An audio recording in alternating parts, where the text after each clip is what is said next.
Working with cities around the world over the past several years, we've seen one theme come up again and again. It's one thing to have data, it's something else to have actionable insights. Data in a spreadsheet only turns into safer and more sustainable streets if the right tools exist to analyze, act, and monitor. We took that feedback and we've built a brand new experience with the goal of going from big data to actionable insight. Every step of the way, we call it the Vianova Intelligence Platform, or VIP.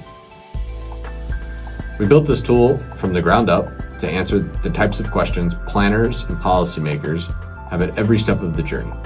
The VIP helps planners prioritize across their entire city, investigate hotspots with detailed data analysis, design the right solutions, install them, and evaluate the impact.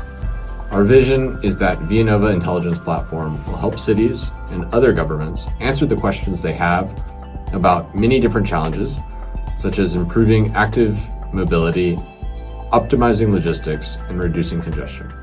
But we're starting with a dedicated app experience for the most important priority, saving lives and helping governments meet their goals for a Vision Zero future. Click on the link to talk to me or my colleagues and learn more about the Vianova Intelligence Platform by scheduling a call or visit.